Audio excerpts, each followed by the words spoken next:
Hey everyone, I'm Thomas and this is Writtance, where we write whole worlds. Today I've got a fantasy story for you about a legionnaire in the Valish Legion and her interaction with the man she loves.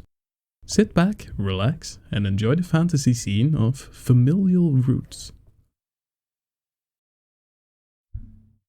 When I opened my eyes, I stood upon a grassy hill overlooking the lowlands. Countless fields stretched out to the horizon in front, each used for a variety of agricultural purposes. Hundreds of animals dotted the landscape, as the people were busy tending to the land itself. Everything seemed at peace, which pleased me greatly.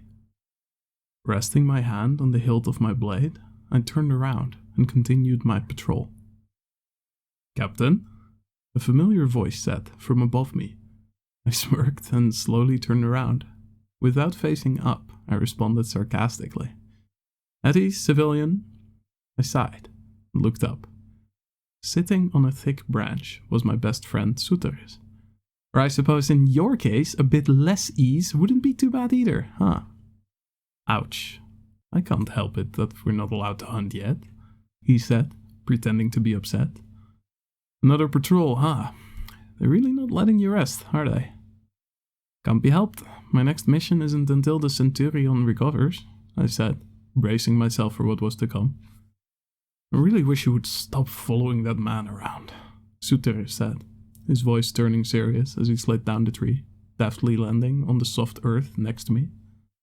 "His naivete will get you killed." He placed his hand on my shoulder, which I brushed away. "Centurion Martialis is a paragon of the Empire, and the man that will lead us to the end of this war," I said confidently as I looked him directly in the eye. "And barely old enough to be a soldier. Look, I get that he gets results, but..." Before he could finish his sentence, I interrupted him. "Those that died under his leadership did so willingly. Everyone knows the risks. This war has been going on for far too long, and within 1 year of his promotion, we've claimed back more land than the previous 30. I straightened my posture and rested my hand on the blade again. "I understand your worry for me, and I appreciate that, but I'm a legionnaire first, before anything, and I'd like you to remember it." Suteris opened his mouth in protest, but did not say anything. After a while, he raised his hand to stroke the scruff on his chin and looked at her. "Yeah, my bad," he said quietly. I sighed and frowned slightly. I love you more than anyone in this world, and you know that. But until this war ends, or it ends me, I will not stop. Please just find someone else." This time he interrupted me. "Yeah, we've been over this," he said as he stuck his hands in his pockets. "I'm not asking you to quit being you. Besides, I have no interest in starting a family or anything like that." He sighed deeply, his dark brown eyes glimmering slightly in the afterglow of the sun.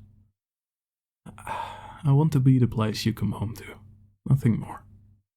It caught me by surprise. A million thoughts raced through my head, but I quickly dismissed all of them.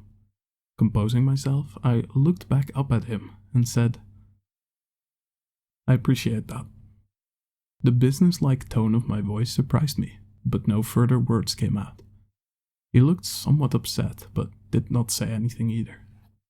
We stood in silence for a while, neither of us possessing enough social skills to know how to continue the conversation. Eventually, I broke under the weight and said, "I have to finish my patrol." "Yeah," is all he said, not looking at me. I bit my lip as I turned around, a weird mixture of emotions overwhelming me. "Hey, Suteris said as I took a step, freezing me in place. I waited for him to say something. Those few seconds seemed to last an eternity, until finally he broke the silence and said, "Never mind."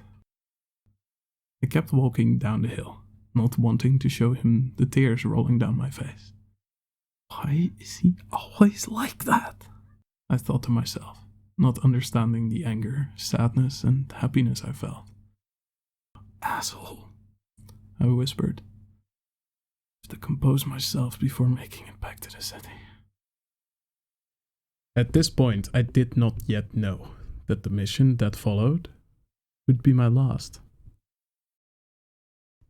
And that's it. These two are actually the parents of my first protagonist of the novel I'm writing, set in the world of Emirna, but don't tell them yet as they are not aware. Like and subscribe for more fantasy shorts and probably a bunch of other stuff once I figure out what I'm doing with the channel, and check out my Instagram and Discord for more fantasy related stuff. I wish you a fantastic day. Take care and see you next time. Bye bye.